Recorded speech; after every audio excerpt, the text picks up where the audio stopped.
नीरज मिश्रा इस पूरी खबर पर नजर बनाए हुए हैं। नीरज, अब इस गठबंधन न होने को लेकर, क्योंकि ये कहा जा रहा था कि 3 सीटों की मांग की जा रही थी लोकसभा की, जिसमें मिर्जापुर थी, कौशाम्बी थी, फूलपुर सीट की मांग की जाई थी गठबंधन में। इन्हीं सीटों को लेकर क्या अखिलेश यादव अग्री नहीं थे, यही वजह थी या और भी कुछ वजह? नीरज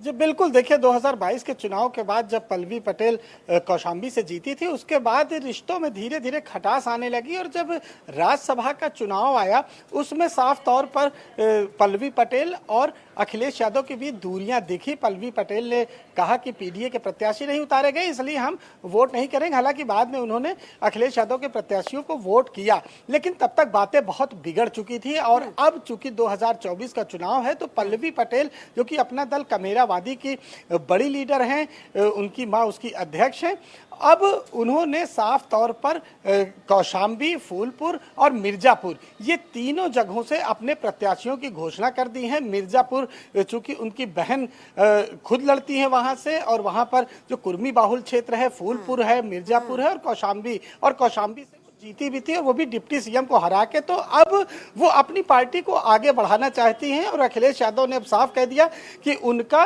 और पल्लवी पटेल की पार्टी यानी अपना दल कमेरावादी से कोई गठबंधन नहीं है। हालांकि 2022 में अखिलेश यादव ने तमाम छोटी छोटी पार्टियों को मिलाकर एक बड़ा गुलदस्ता तैयार करने की कोशिश की थी, लेकिन वो प्रयोग पूरी तरह से विफल रहा। जिसको जिसको उन्होंने सीटें दी थी कोई नहीं जीत सका, चाहे वो महान दल हो, ऐसे तमाम छोटे छोटे दलों को, सुभाषपा को भी साथ लाए थे, वो भी अलग हो गया है, कमेरावादी को साथ लाए थे वो भी अलग हो गया, महान दल को साथ लाए थे वो भी अलग हो गया, ऐसे और 4-5 छोटे छोटे दल जिसका दिमाग में नाम भी नहीं आ रहा है। इस तरह के दलों को इकट्ठा करने की कोशिश अखिलेश यादव ने की थी, लेकिन अब धीरे धीरे वो सभी दलों ने उनका साथ छोड़ दिया या अखिलेश यादव ने उनका साथ छोड़ दिया। चूंकि 2024 में अखिलेश यादव और कांग्रेस पार्टी का गठबंधन है, 17 सीटें कांग्रेस पार्टी को दे चुके हैं अखिलेश यादव।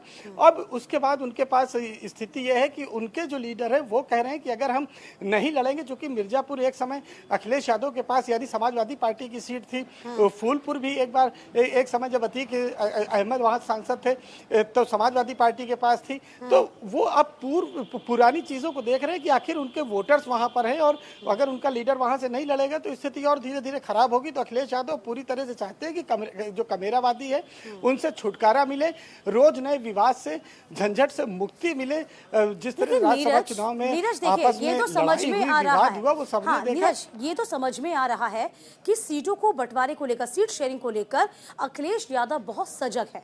ये हम देख पा रहे हैं, चाहे इंडिया गठबंधन यूं कहे कांग्रेस से हो या फिर अपनावादी या फिर तमाम छोटे छोटे दलों से।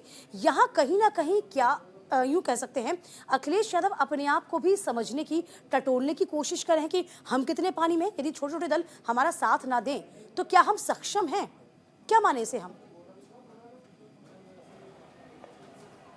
बिल्कुल, देखिए अखिलेश यादव ने साफ तौर पर एक बयान में भी कहा कि हम जिसको आगे बढ़ाते हैं वही हमारा साथ छोड़ देता है। उनका इशारा अपने तमाम विधायकों की ओर था कि जिन्होंने क्रॉस वोटिंग की थी।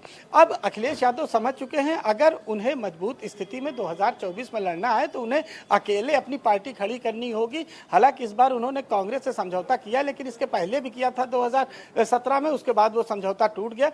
तो अखिलेश यादव जानते हैं कि किस समय किसकी जरूरत है। उनको कांग्रेस की भी बहुत ज्यादा जरूरत नहीं थी, लेकिन चूंकि बातें चल रही थी इसलिए उन्होंने समझौता किया। बीच में आप देखिए कांग्रेस और समाजवादी का गठबंधन की पूरी स्थिति खराब हो गई थी। जो प्रदेश के लीडर्स है कांग्रेस के, उन्होंने तमाम बयानबाजी की। अब जब प्रियंका गांधी और राहुल गांधी आगे आए और वो यात्रा चली, उसके बाद अखिलेश यादव ने तय किया कि चलिए समझौता करते हैं और 17 सीटों पर उन्होंने कांग्रेस को दे दी। लेकिन अब वो एक भी सीट नहीं देना चाहते। अखिलेश यादव खुद जान रहे हैं कि कांग्रेस की स्थिति एक सीट जीतने की है। उनके लीडर चीजें 2019 में भी देखी थी कि किस तरीके से बसपा के साथ में आए थे और बसपा को कितना फायदा हो गया था। और यही कहते ना, एक मुहावरा भी है, कहावत भी है कि दूध का जला हुआ छाछ भी फूक फूक कर पीता है। अखिलेश यादव को शायद यही लग रहा था कि सभी मेरा इस्तेमाल करते हैं, हमारा इस्तेमाल करते हैं और सीटें लेकर चले जाते हैं। बसपा ने भी यही कहा था और यही एक बड़ी वजह भी रही होगी।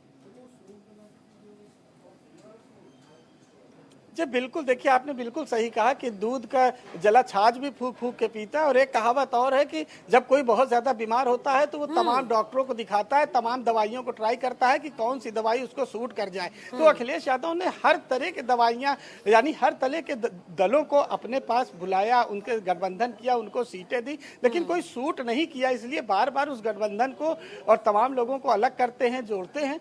अभी उनका ये प्रयोग चल रहा है, वो खुद भी कहते हैं मैं प्रयोगवादी राजनीतिज्ञ हूँ, प्रयोगवादी हमारी पार्टी है, हम तरह तरह के प्रयोग करते रहते हैं। देखना होगा कि इस बार लोकसभा के चुनाव में कांग्रेस और समाजवादी पार्टी का जो नया प्रयोग हुआ है लोकसभा के लिए वो कितना रंग लाता है। बिल्कुल, हमने हालांकि इस बहुत प्रयोग कुछ से देखा पहले उनके है एक और साथी नीरज, जयंत हमने वो दो अच्छे लड़कों की जोड़ी भी देखी है जो ना चल पाई थी, और अब देखिए किस तरीके से अब सीट शेयरिंग को लेकर बिल्कुल टस से मस नहीं होना चाहते अखिलेश यादव। बहुत शुक्रिया आपका नीरज।